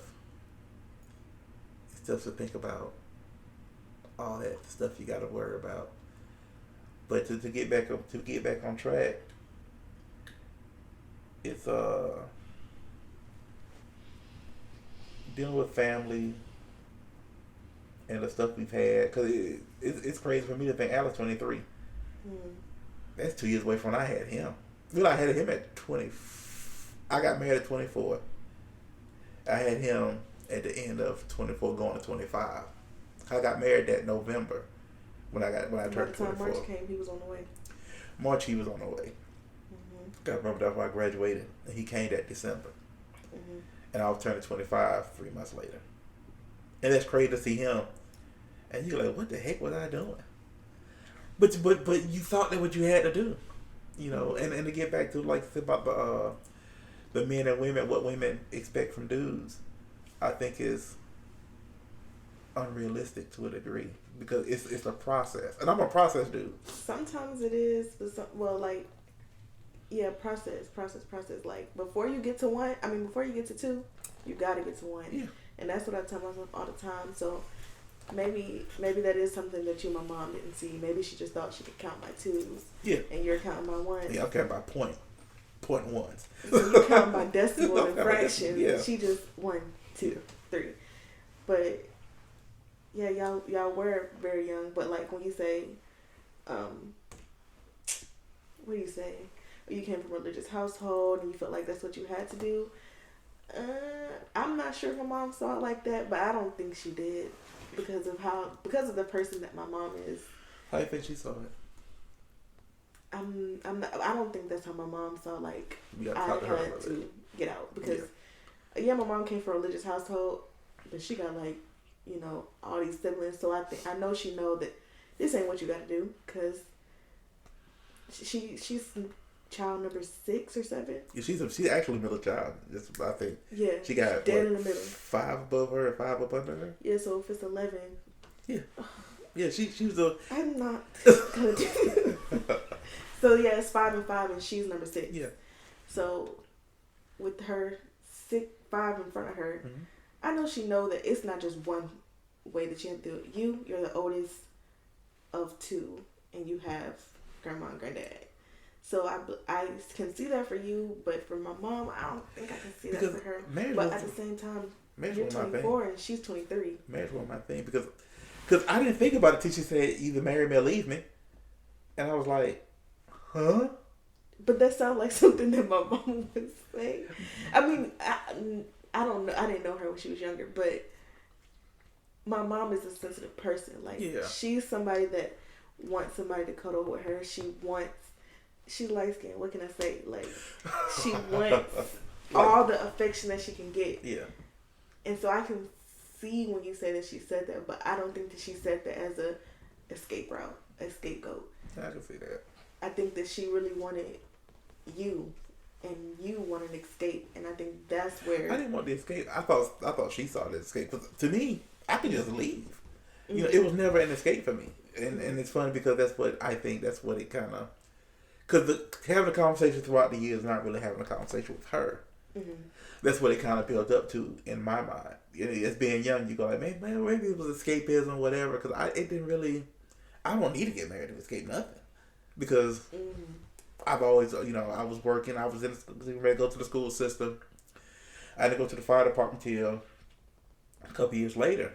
But I knew my destiny, and I wanted to coach. That's what I wanted. I wanted to be a football coach. Mm-hmm. So that was my progression where I was going to. Marriage was really not, because to me when that came up, no matter what it was, what was her motivation, me being a dude, you go like, well, I guess this is what's next. That's the thing that comes to your head. But how long were y'all together before y'all got married? I met her when I was 19, so she was 18. So about 5 years. Ooh, that is a long time though. But we didn't really know each other. Because I say that because it was always, we was always controlled. Mm-hmm. And I knew that because we couldn't go nowhere without your uncles being with us. We had to be in at 9 o'clock. We went to Whitney Houston concert. Had to ask, make sure they knew that we was going to be there for a minute. Mm-hmm. And again, all this is between grown folks. When I went over her house, we sat there with her dad and her mom and everybody else around us. We went to family reunions. We hung out. And that was our going out. We never really got a chance to grow and know what we like as two people because it always was. And I'm not blaming nobody because we could easily just say it. You know what, Miss Griffin? I ain't doing this. Mm-hmm. You could take that casserole and you can put it in the oven and cook it. I'm gonna eat it. When I get back. Yeah, when I get back. After 9. Because I remember just the stuff we did was just so ridiculous because I was 23 years old sneaking in the house because just acting like a teenager. So in fact, we was delayed. I'll say we was delayed in our maturity because there's certain things I was immature about, but I knew how to build a family. Mm-hmm. There's certain things she was immature about, but I think the biggest thing is because she was thinking in twos and I was thinking in decimals. Mm-hmm. And when you can't have the conversation, or you don't know how to have the conversation, I think that's where the issue happens. Because I know for me, and this is something I've had to work on, I'm still working on. If I say to you 3 times, hey, we need to do this, this, or this. Okay. Hey, we need to do this, this, or this. I'm going to say it one more time. I'm not going to say it no more. I'm going to do exactly what I want to do. Be it right, wrong, or indifferent, because I can't trust you. If I say, and I think in this society we have now, people think because I'm a male, I'm being chauvinistic, but there's certain things that you're in charge of in a relationship. And that's what I was in charge of, is moving us forward. And if you can't be on the same page with us moving forward, we just ain't. It scares me to think of I have to live my life with somebody I don't like, or I'm living my life with somebody I can't succeed with. I'm not doing that. I refuse to do that. So because I'm going to resent you, and to me the worst thing is to resent somebody or to regret. I don't want to regret. You're going to have enough regrets in life. I don't want to regret with me building my family the way I want to, and I'm not.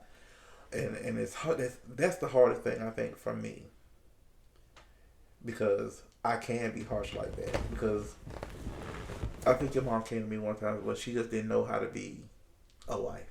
She didn't know how to be like that. And by then I was already kind of not hearing anything she had to say, because to me, we're supposed to be working together. If I'm asking you to do something, you not knowing, you're not trying, is 2 different things. If you don't try, how can you know? And it's not my responsibility to raise you, to a degree. To a degree, I can see we both responsible for each other. But I'm not saying I had to, but that's how I felt, and with the other marriage too, I felt like I was more raising than had a partner with.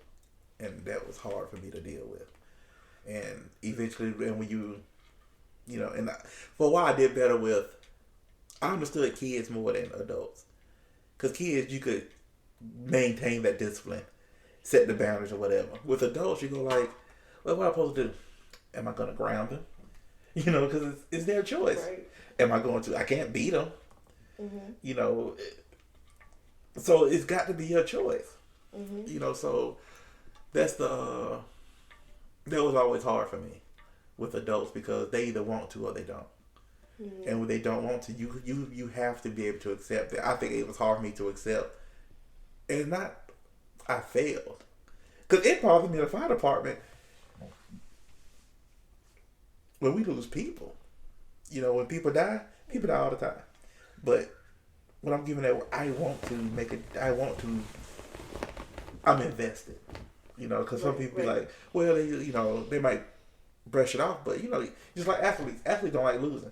When you see grown men lose the Super Bowl, they cry.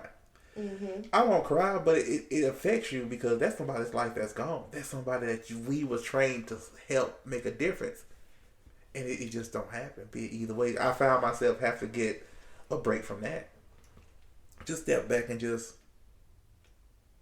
decompress and stuff like that. And then that's always kind of interesting. But like I said before, it's this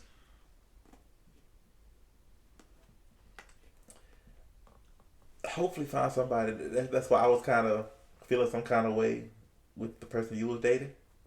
Mm-hmm. Because I saw a lot of what I went through with that. Because I saw you with somebody that said a lot, but didn't do a lot. Mm-hmm. As a dad, that just, woo! Because that's what I dealt with. Yeah. Because just like, they say, and because he was cool, he say he do this, he'll finish it. But he don't do it. And it also, he could finish a doctor's degree. But then he'll just go back to washing cars. Like, dude, what are you doing? Yeah, and that was my problem with Bob. That's what I call him. Yeah. Bob. I don't know what I expected. I think I just expected more. And the thing was, he wanted to be free. Mm-hmm. Quotation. And that's fine. Do you. Mm-hmm. But I don't know. I couldn't like, and I know it's not about him, but my thing was like you, I want to make money. Yeah. Together, like, let's do it together. And I would put some ideas on the table, but it would end up me being like the shirt that I made, the ATLian shirt. Yeah.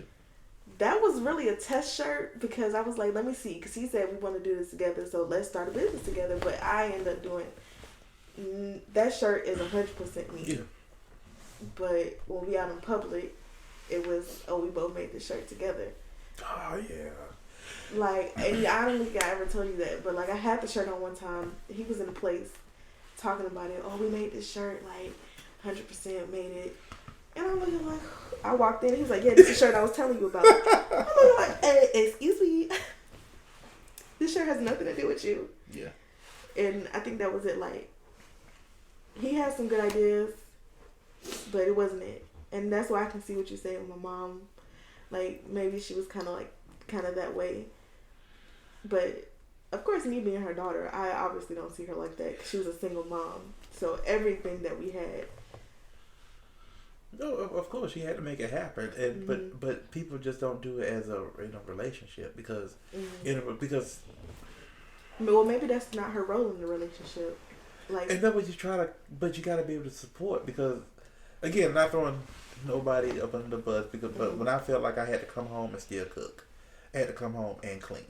When I had to come home and do little things like I felt like I had to do everything to a certain level. I shouldn't have to wash clothes and everything else too when I got to work like that. I felt like I couldn't depend on her. And just even as a house, because okay, if your job is to be a housewife, be the best housewife you could be, I could accept that. But that means I got to go work. I have to go work. When I come home, there's certain things I shouldn't have to do because that's your function now. I couldn't stand a dirty house. That bothers me. Especially when you got because I never grew up in a dirty house. I like it to be nice. And you gotta have it. Right. You have to do that. Because, okay, if I don't have the Michelle Obama, because I love Michelle Obama, that couple is just to me is amazing. Outstanding. Because they work, they got on one goal. They're both successful and highly motivated. Everybody might not be highly motivated as me, which is kind of that was hard for me to deal with for a while. Mm-hmm. But I have to step back. It's just like a great head coach. Again, I'm a football guy. I'm a coach guy. So that's like me trying to make an offensive lineman be a wide receiver. He too big to be a wide receiver. He need to be where he's at in the trenches blocking for somebody. Mm-hmm. Everybody got different roles and functions in the team. Mm-hmm. But you have to, no matter who you are, you have to accept you're a part of a team, and you have to accept you gotta buy into what they're trying to do. Like, okay, like the one marriage I had, I got 5 kids at the time. We have to be a family of 5. Mm-hmm. If they don't want that, we can't be a team. Mm-hmm. If I'm a team and I want to go to the Super Bowl, and these people like, I just want my money, I'm gonna just do the bare minimum, and I can care less. I'm not gonna do the extra stuff it takes to be successful. We can't be a part of this team. Mm-hmm. And that's how I've had to be. Because both relationships I could have stayed in, because it wasn't that bad. You know, we wasn't trying to chop each other's heads off. We wasn't fighting. We never touched each other. Mm-hmm. So it wasn't that bad, but because I wanted to win the Super Bowl. Mm-hmm. So we couldn't do that. And then that was the biggest problem we had, because, you know, we wasn't evenly yoked. Because I'm a highly motivated person. But if I'm asking you, if I do this got to be taken care of at home. That's stuff I shouldn't have to worry about, because you don't got so much energy. Mm-hmm. Like, there was one situation, I'm not going to say who it was, but there was a chicken breast that was on the floor. And I said, I'm not picking up that chicken breast, because they should pick up that chicken breast. I'm going to leave it there. You sound like me. And I'll be, God darn, that chicken breast is there 2 days later. So I'm like, absolutely not. What's the point? You're here all day. Wait, first of all, how long the chicken breast was on the floor before I got back? That's disgusting. Yeah, I mean, it should be. And you didn't pick it up. Like, who dropped it? Like, because there's little ones in the house, so you always got to look at the little ones doing certain stuff.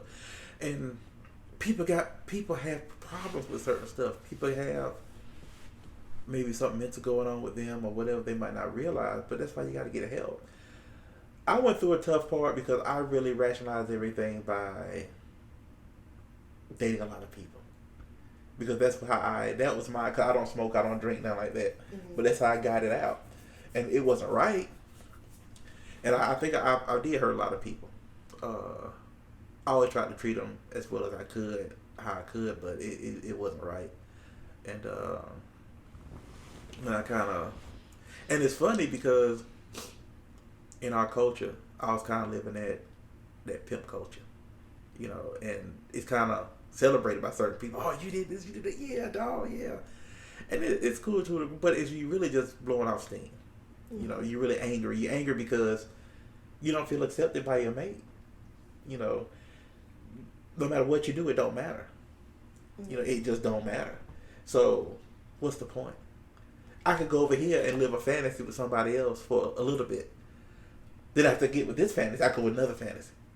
Or another fantasy here, or somebody here. It's not right. But that's what you had to do that's what I felt like I had to do at the time to kind of get myself balanced. Because I knew the hardest thing for me to do at the time was to think about Jane kind of going through what you guys did. And that was just unfathomable to me. And it turned out they were older when they went through it. Yeah. And they were aware of everything going on. Yeah. Which is kind of where I'm like, oh, I would rather have it the way I had it. Yeah. Than to be older and have it the way Jay and Kylie had it. Yeah. It is. There's pros and cons. Because there's a certain degree where Jaden was at the time. If I would have lived then, it wouldn't have been good for. I feel like, because he was on the thing of, you know, he had a lot of challenges with certain things, and I felt like us having at least that basic foundation helped him get through it. Mm-hmm. And Because 5 years ago, Jaden was what, 10? yeah, because he started really. He got over by then. Yeah, he was 11, so he had got through it. Cause from 4 to 8, he had an IEP and everything. What's that? Individual, emotional, something plan. But it's where, because they was thinking Jaden was autistic. I remember. Yeah, and he was in a special needs kindergarten. I remember. And oh yeah, I remember that. yeah, we had to get it. At least we did that right. But what even made him get in those classes? I know it's not really on topic, but it's a delay. He was delayed by a couple of years, and whatever the delay was, that's just what it was. Now they were saying he was autistic, but I didn't know he was autistic. He just don't want to. And then he got to a point that he just didn't know, because, and it's funny because to me, I feel like I'm not a doctor or whatever, but it's funny because he was fine. When Kylie was born, he kind of regressed.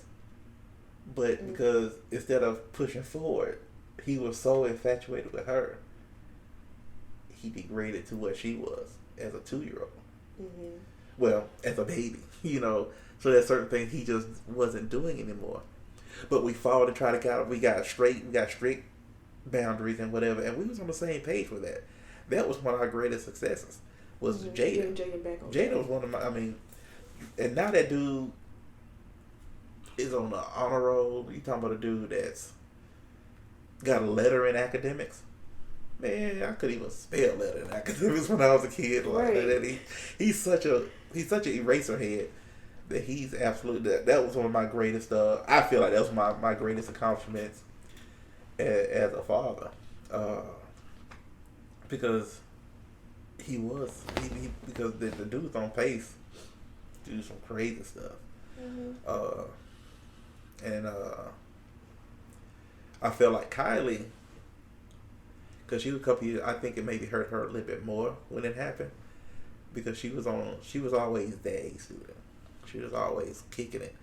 But one day I got to talk to her about it, where we could talk about the divorce or whatever, because I know for her being a couple years younger, that mattered, because she's absolutely 2 years younger than Jada. They know. So you were kind of 8 at the time. Yeah, she was 8 at the time, and she was always a daddy's girl. She was, and all to me, I think all y'all daddy's girls, because y'all are y'all own way version. Yeah, Xana's more the evil daddy's girl, cause you know what she gonna do. No, but I think she is though too. All of you guys are. I would think. I feel like you are. But they just dealing with somebody that wants different things is hard. But the conversation got to happen, and they got to honestly happen. I think sometimes people have the conversation to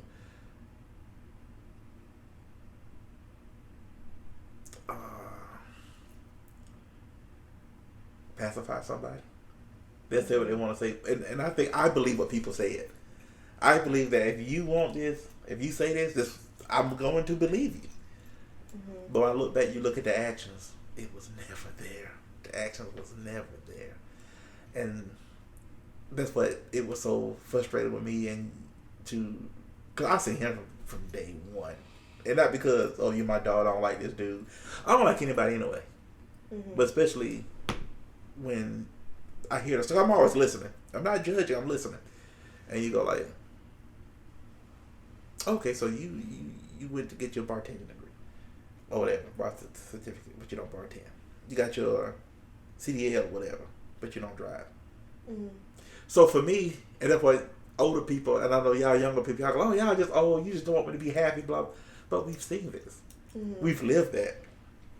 So when I see these patterns, you go like, she gonna have to pull this dude around everywhere, and they get exhausted. You get exhausted, tired. My thing with Bob, like, I already knew, like, I don't know, because me and him, we met the day Isaiah was born. Really? So, July 4th.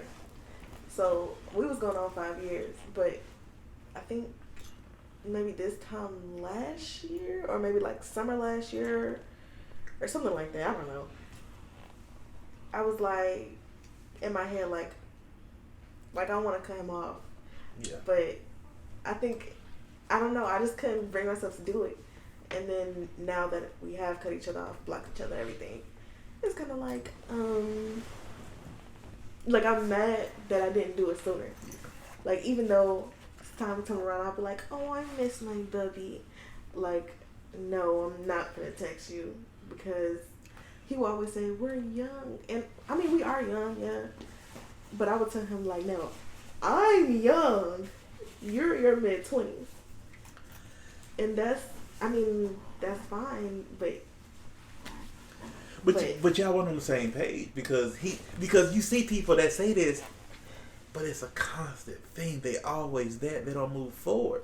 mm-hmm. They don't. They're happy with whatever it is, and it's good. They're like whatever you're happy with, you need to be what you is. But if that's not what you're about, don't be a part of it. And I think that I saw like myself, I was selfish because I'm like, okay, well, you know, he wants to do videos, and he did good on his videos. His videos, a couple of them went viral, yeah, on Instagram or whatever, and that's cool.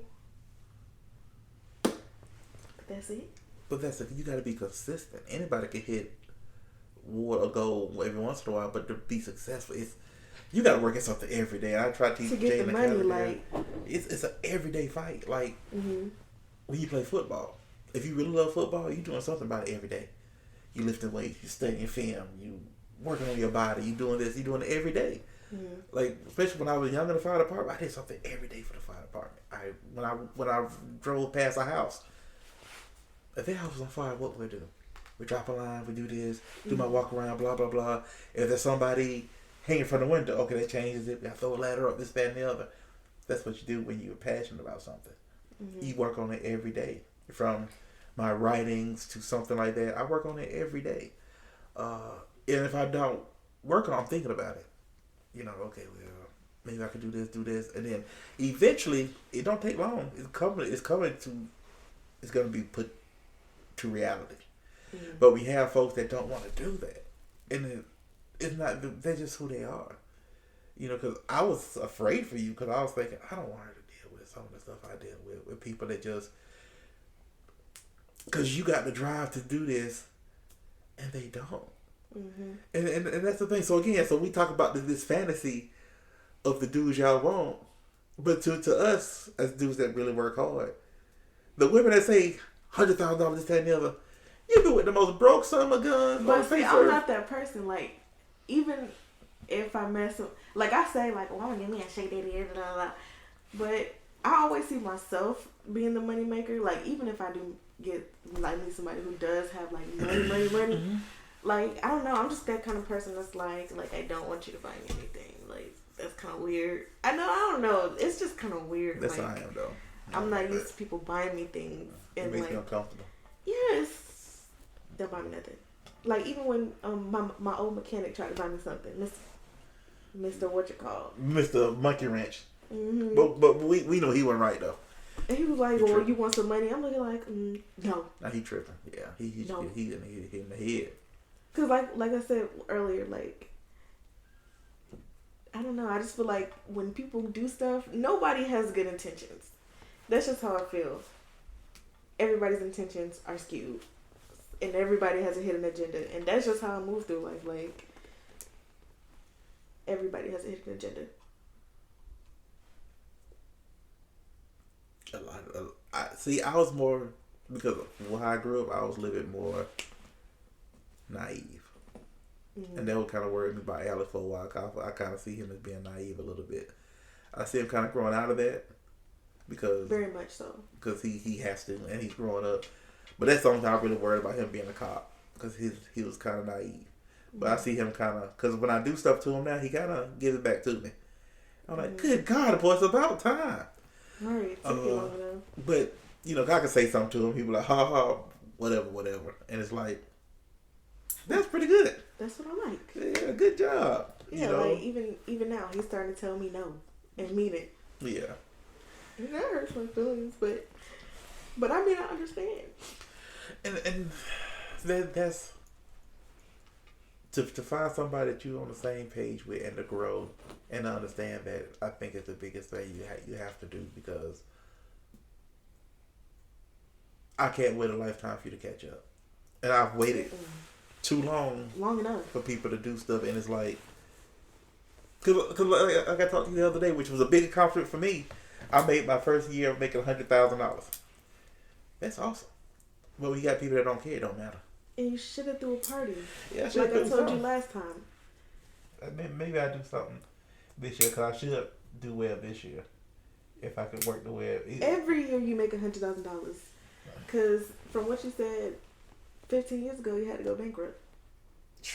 That wasn't 15 years ago. That was, you was just born then. We had to go bankrupt. Me? You were just born, I think. 22 years ago? Yeah, I had to go bankrupt. I had to pay all that stuff back, and that's probably. And it took me till I didn't pay that part off till Jaden. Maybe you was just about to get ready to be born when I finally paid that off. It was a minute before I paid that off. But yeah, but like you said, it should be a celebration, because not should, it is. Yeah, it should be, because that was a battle. Cause I think when I joined the fire department, I only made $28,000 a year. That's a big accomplishment. But and I wish you would have do a party. At least have some cake, some cookies, some brownies, or something.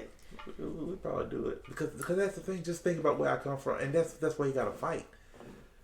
But I can't overcome. I'm not gonna try to overcome nobody else no more, because I remember somebody who I dealt with. We said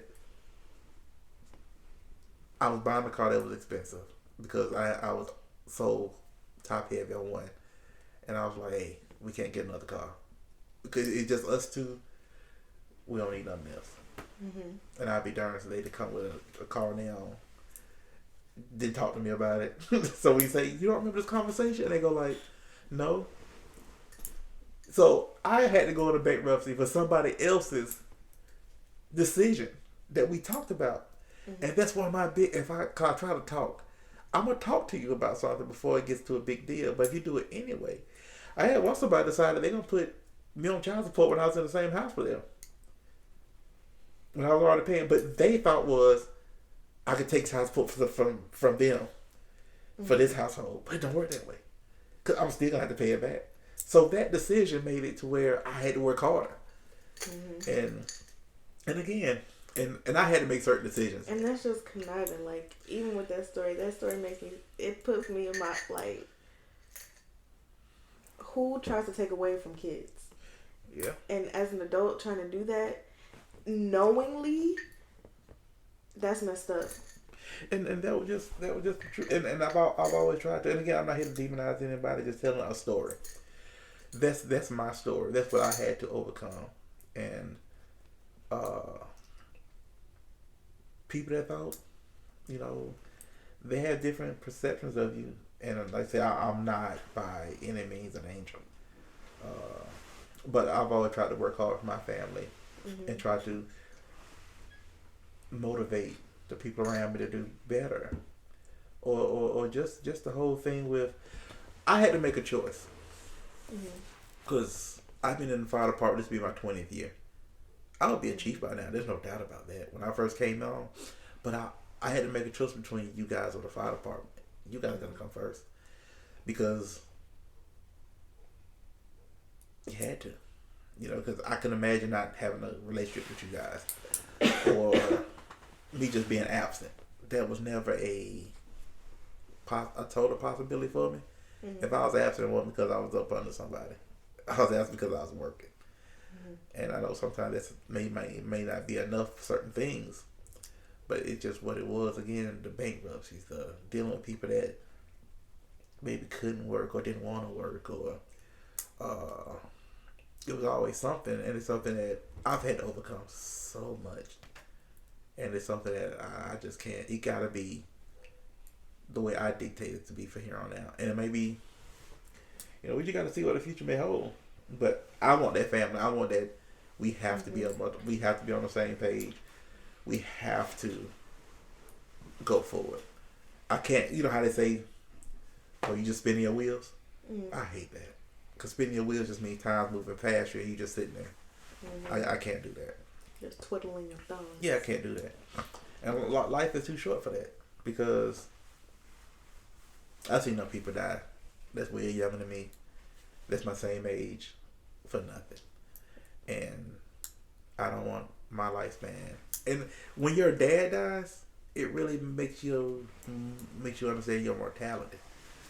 So yeah, when Granddad died, I don't know. I just felt I don't know because he was one of the first few that COVID took. So I don't know. I was kind of like not in honor of Granddad. Kind of like him dying was kind of like it was so sudden. Yeah. So I'm like I started thinking more about death. Yeah. Because he was the first. Well, I had an almost stepsister, Melissa, who died, who killed herself. Yeah, I remember that. Yeah. She was the first person close to me that died. But when Granddad died, I was like, okay, well, I'm gonna just work my business and I'm gonna do this, and this. Because if I die and I haven't done nothing, and even Granddad, 70 something. He was going to turn 70. He was 69. Yeah, on the way to 70. Yeah. And he died, and I'm sure he didn't do all the things that he wanted to do in life. His legacy was really impressive because I make more than Granddad did by a lot. Mm-hmm. But Grandma was set up. Yeah. Mm-hmm. He did most stuff he wanted. I think, of course, nobody thinks about dreaming dying at 70 or 69. So there's always stuff you want to do. So no matter when you die, I feel like there's stages in life. If my career ended in the fire department, I'd be good. Yeah, it was a good run. I did everything I wanted to do. But now I want to do this. To die? No, as far as leave. If I was leaving the fire department. As far as that aspect. So if that part of me would die out, again, your perception, that part of me is gone. But now it's time for me to do something else. I think Dad did a lot of cool stuff, but he always wanted to do other things. It could be just want to watch y'all grow. Mm-hmm. What it's like for me to be a grandfather. Because I think granddad. Yeah. That what he's probably looking for the next part, because there's always another part in life. Right. Life is a series of transitions. So from being a child to a teenager to a young adult to adult to an older adult. Because I feel I'm 48. I'm 47. I turned 48 in March 21st. I already feel the transition between going to middle age because I still feel great, but you kind of wonder because y'all are a certain age now. Mm-hmm. Man, it'd be cool to have a little grandbaby. Ain't no rush for it. So you at that sit back and observe stage. Me and him be cool. And me and them gonna be cool. But I want that good house. I want that bunch of land. That's what I want now. I want that piece where my grandbabies will come.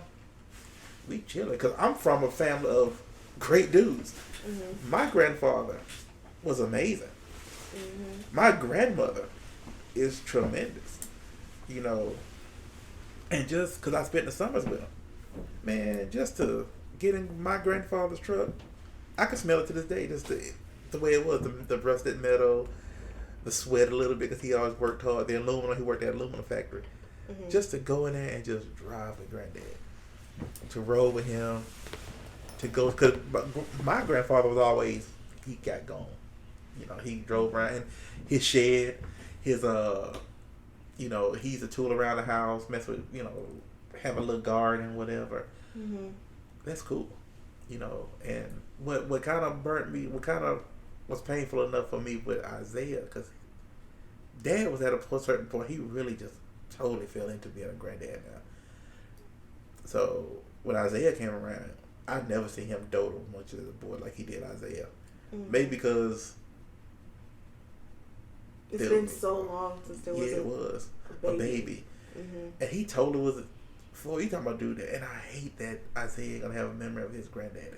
A real faint memory.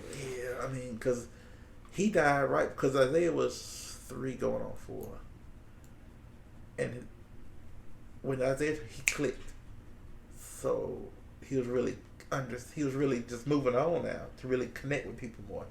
Because he asked for granddad one time, and I was like, oh, that sucks. And how did you respond? I didn't hear it. Kyla heard it. Because Kyla started crying and all this other stuff. I didn't know what was going on. But then she told me, I just talked to him, like, Granddad's not here no more. Mm-hmm. He died. And, no kid don't understand that. They don't understand that at that age. But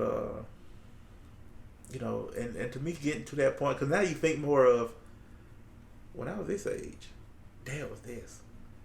When I was 40, because again, I think I was a little bit older than Dad was when he had first kid. So when Dad was 48, I had Alex.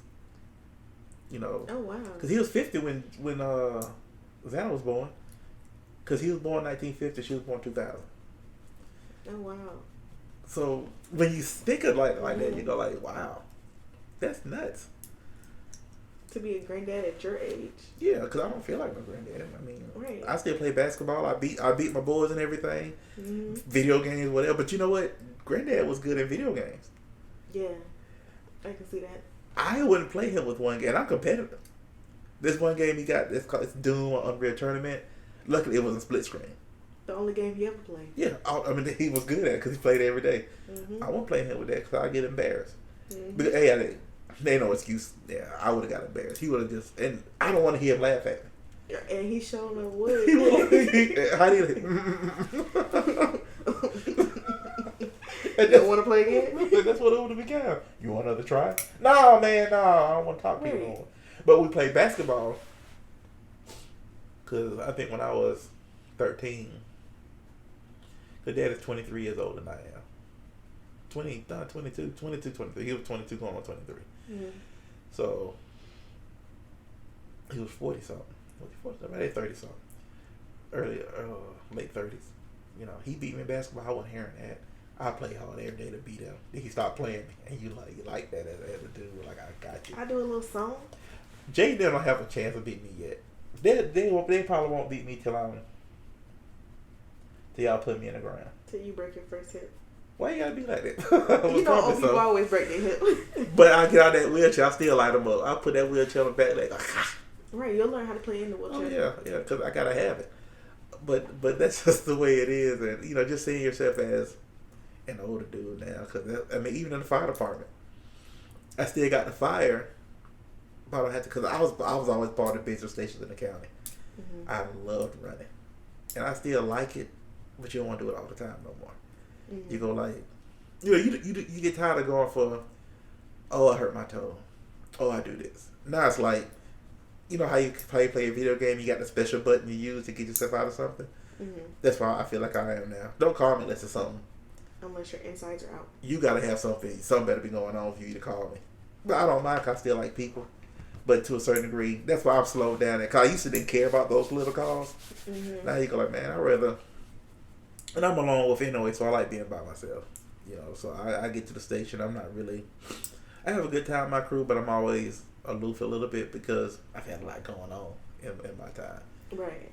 So that kind of, you can't be as engaged as you would like to be, because you just like, I gotta work overtime. I gotta do this. I gotta hear this, and people calling you on the phone crying about something else. You're like, but my goal now is for peace, and I think that's why I really did this. I want to have peace. It's either, and that's why I wanted to do this with you, because I wanted to bury some stuff, talk about some stuff, and not from an angry position. Mm-hmm. Your mama did this, that, and that. It's irrelevant, because I did stuff to her, and it shouldn't be that way. And I know I think both me and her try not to do that in front of you guys too much, but it was, you can't avoid it all the time, But you guys did pretty good when we were younger, because going to your house, coming back, we didn't feel no kind of way about a mom. Good. You know how some kids, they go to their dad's house, come back, now they being disrespectful to their mom. They go to their dad's house and they hate their dad. Like, no, that wasn't the case with us. And we tried to make that. Yeah. We tried, because if she had issues with you, if she let me know, I always was on her side, and try to be like, and display y'all in that way. The only thing I can say is when we would tell my mom about my stepmom, she didn't hide that, the way she felt about that. Yeah. That's one thing I can say. But we were always respectful kids, so we're not gonna go back being disrespectful or nothing like that. And that was hard on her, and I know that was hard on her, and it's unfortunate it was like that. So it's understandable. It's really understandable. Yeah. But she, you know, everybody that had a hand in helping raise us, raised some good, respectful kids. So it wasn't until we got older that we started getting flip at the lip. But not while we was younger. But I never beat you. I never whipped y'all or anything, though. I was never the disciplinarian. No. Like, this supposed to be a real honest conversation. Don't start lying. A whooping you gave us. I know it had to be one of the days we played Sword of the Spirit because I don't even remember it. One time we got whooped because Miss Lauren snitched. Actually, every time we got whooped because she snitched. That's what it was? Yes.